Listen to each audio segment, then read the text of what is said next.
Assalamualaikum warahmatullahi wabarakatuh. Hai semuanya, perkenalkan kami dari kelompok Sosiologi Solidaritas Mekanik dan Solidaritas Organik. Kami di sini akan memberikan materi tentang solidaritas mekanik serta solidaritas organik.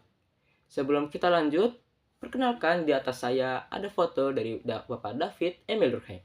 Dia adalah pencetus dari solidaritas mekanik serta solidaritas organik dan sekaligus sebagai Bapak Sosiologi Modern yang berasal dari Prancis. Bapak Emil Durkheim menyatakan bahwa solidaritas ialah perasaan saling percaya antar anggota pada suatu kelompok.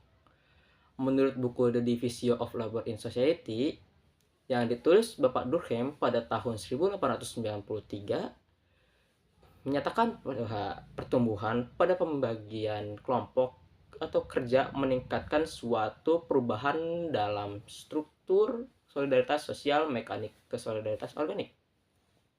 Sekarang kita masuk ke dalam pengertian solidaritas mekanik. Solidaritas mekanik merupakan sebuah solidaritas yang tercipta di masyarakat tradisional. Solidaritas mekanik sendiri dapat diartikan sebagai bentuk solidaritas yang didasarkan pada kesamaan kesadaran kolektif yang dimiliki antar individu dengan sifat-sifat dan pola-pola normatif yang sama. Atau bisa dibilang solidaritas mekanik ialah kehidupan dengan cara yang mirip, punya pekerjaan, kepercayaan, dan aturan yang sama. Oke, sekarang kita masuk ke pengertian solidaritas organik. Solidaritas organik merupakan kebalikan dari solidaritas mekanik. Karena kalau solidaritas mekanik itu lahir dari sebuah persamaan, nah kalau solidaritas organik itu justru lahir dari sebuah perbedaan. Hal ini terjadi seiring dengan berkembangnya masyarakat ketika suatu pembagian kerja menjadi lebih kompleks. Biasanya solidaritas organik terjadi di perkotaan, di mana setiap orang memiliki berbagai macam pekerjaan dengan tanggung jawab dan kebutuhan yang berbeda-beda. Semakin beragam pembagian kerja, maka tingkat saling ketergantungan makin tinggi.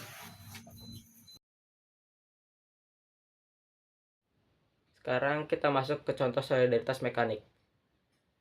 Yang pertama, adanya sekelompok buruh tani yang terbentuk dari kesamaan profesi. Yang kedua, adanya kelompok pedagang kaki lima yang berkumpul untuk menentang penggusuran.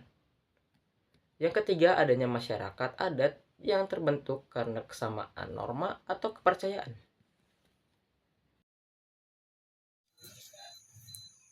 Oke, sekarang kita masuk ke contoh solidaritas organik. Contoh solidaritas organik biasa ditemukan di perusahaan yang memiliki departemen dengan tugas masing-masing.